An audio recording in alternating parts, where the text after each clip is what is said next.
All right, welcome to Speak for Yourself, the most fearless show in sports. Coming up, we'll tell you if money is tearing Dak Prescott and Ezekiel Elliott apart. And 1 hour from now, I'll bust one of the biggest myths in sports about the NBA. But we'll start in the NFL today. I want to break some news to football players. NFL owners do not hate you. They don't respect you as businessmen, nor should they. Your actions are controlled by your emotions, and your thoughts are controlled by the mainstream media, a group trying to bring down the very sport that enriches you. Obviously, those statements do not apply to all football players, but it certainly applies to the ones in control of the players' union and the current and former players with the loudest voices. I bring this up because ownership and the players' union have stated their desire to renew the collective bargaining agreement before the start of this season. If the union's negative reaction to the idea of an 18-game schedule is any indication, the players are going to blow a huge opportunity to make significant economic progress. When you're controlled by emotion and pander for the approval of a group that despises your industry, the mainstream media, you consistently make unsound business decisions. Let's start with why NFL ownership is desperate to expand the schedule. The answer is simple. The league's television partners are desperate for live sports content. Netflix, YouTube, and all the other streaming services have undermined the reach, influence, and power of traditional television. With consumers having the option to DVR their favorite shows and fast forward through commercials, the only thing that truly works on traditional TV is live sports. True. And nothing works like the NFL. Roger Goodell and his bosses want to take full advantage of this unique opportunity while it exists. This unique opportunity also explains ownership's desperation to put the kneeling controversy in the rearview mirror. The NFL is trying to execute a cash grab from its television partners. It might be the last cash grab TV network have to offer, as technological advances over the next 10 years might further weaken them. It's time to grab the bag. What's potentially standing in the way is the players' irrational animosity toward their business partners in ownership. Why do I say the animosity is irrational? Because during the national anthem controversy, NFL owners exposed their hand and raised a white flag. When Jerry Jones and other NFL owners took a knee, the collective action screamed they wanted a partnership with the players. It was capitulation, surrender. Billionaires do not capitulate, not on national TV for all the world to see. When they joined in the pointless emotional lunacy of kneeling during the anthem, that was ownership screaming at the top of its collective lungs, guys, we're all in this together, whether we agree with you or not. It's time for NFL players to make peace and money. It's time to shed the baggage of the past and quit looking at ownership as your enemy.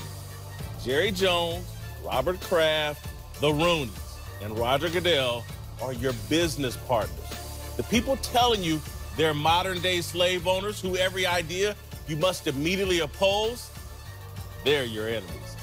All right, joining the desk now are Fox NFL analyst Sean Merriman, TJ Houshmandzadeh. Marcellus, I'll start with you. Yeah. Do NFL players need to be less adversarial with ownership? I don't describe the relationship as adversarial, so I would say no to that. You say they don't hate us, huh?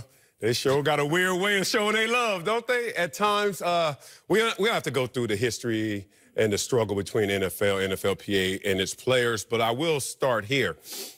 It's a tug of war, and in a real tug of war, you better wear your gloves. And this is going to be a lot of pulling and pushing when you talk about the term collective bargaining. Being a player rep, being in those rooms, you understand there's a menu of items you wish and desire to have and attain. There's a menu that you will never relinquish. And it's that way for both sides. And that's what we're seeing being played out publicly right now. If you want to really look into the dynamics of what's occurring, it's as simple as this.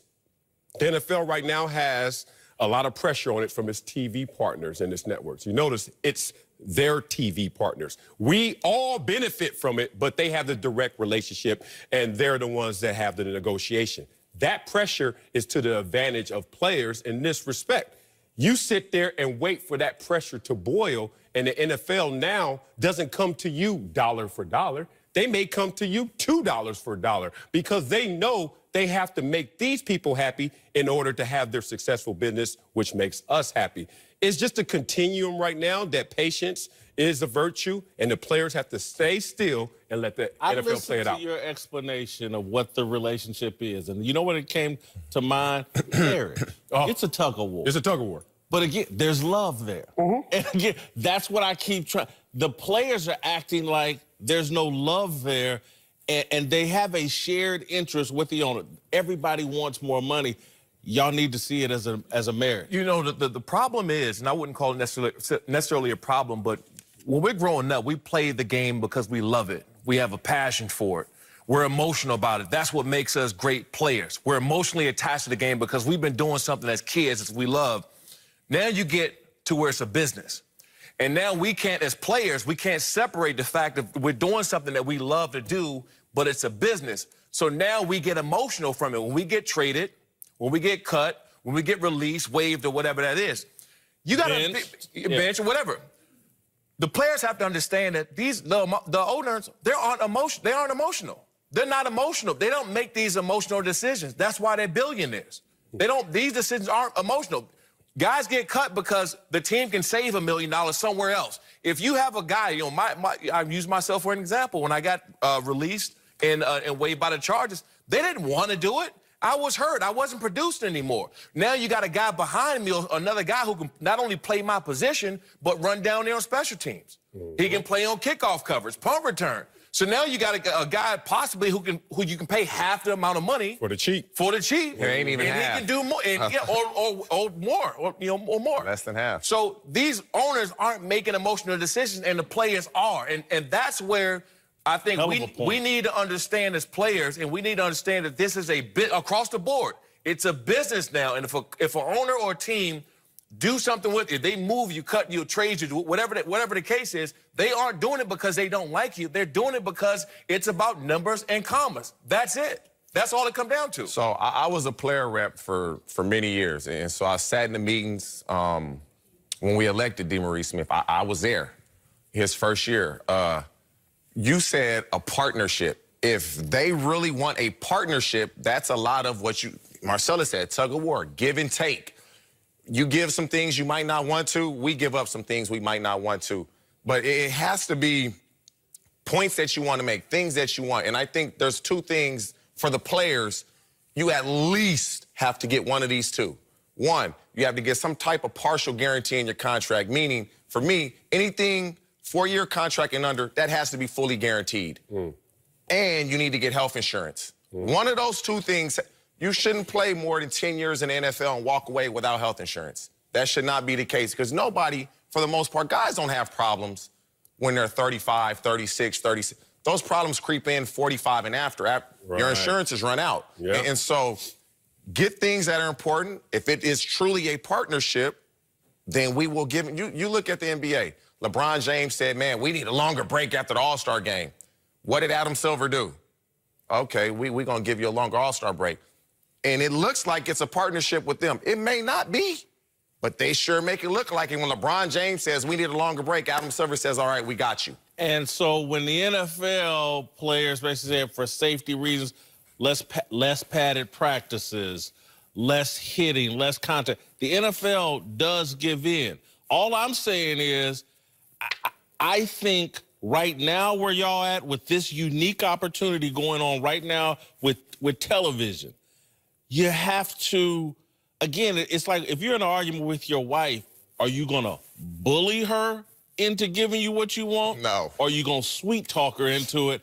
And right now, y'all just need a little more sweet talk with these owners because they're down for the play. Or no talk. And I've learned this from my own marriage. Sometimes they're going to talk some sense into themselves after they realize their own wrongdoings. And I think that's the NFL right now because this is not a unique situation. Oh, my God, 18 games. This is just the latest situation we're dealing with. The NFL has never taken their medicine voluntarily. They have never sat there and said, we want our medicine. And let's go all the way back to when players in free agency in 1992 and Reggie White in that case. Let's go all the way to... Let it go, Marcellus. Huh? Let it go, No, Marcellus. I'm not. I'm just trying to show you that this is just the next. You said it's unique. Let it go. You have to make them take their medicine. This is how it plays out. Let's talk about player safety, how we had to complain to get to this place.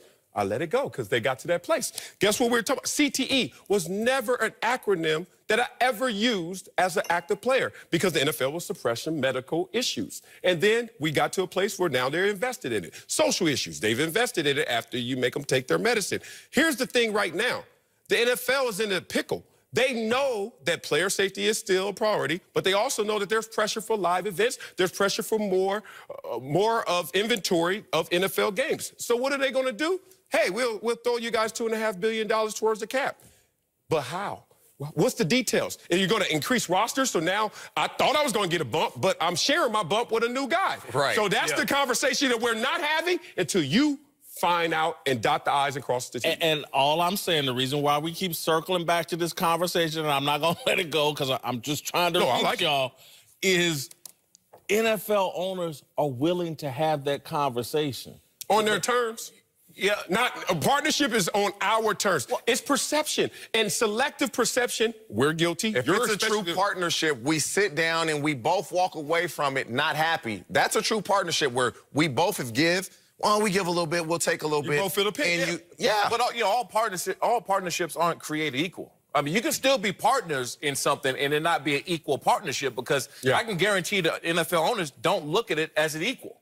They're junior partners. Exactly, your junior partners. Yeah, silent partners at times. Yeah. You know, I mean, so I do agree with you and them being partners with the players. You just have to understand who's going to get the better part of that deal. And if that deal is still good for the players, then that's when you're okay when you guys both walk away and you're happy about it because you did get more, but they don't look at the players as equals. And Marcellus, here's the point I'm trying to make to you, because you just ran down a laundry list of things that happened. And this is now on that list. That happened in the past. And more is going to come. And again, you get into a relationship, you're like, you know, baby, can you quit talking about what I did 10 years ago? Can we just let that go? Because we're in a new place. I'm not that guy that did that then. These conversations go on all the time. And if the other partner won't let it go, it becomes a major problem in the relationship. And so I get it that the NFL did a bunch of things. But I'm telling you, when history is told or when people sit back and just look at what happened on this national anthem deal, these guys got on their knees and surrendered and screamed out, okay, man, we partner. We don't even agree with y'all on this, but we're going to get on our knees, give you the $100 million, do all that. That's the biggest sign that they can give you is like, let the past go. It's a new day. Let's now go get this money together. And this is the greatest sign that the players have finally understood what their power really is. That's why there's power in their silence. Let me give you something. It's biblical. You know this about relationships. Stop bringing up the past. In the Bible, it says love keeps no record. You know why it keeps no record?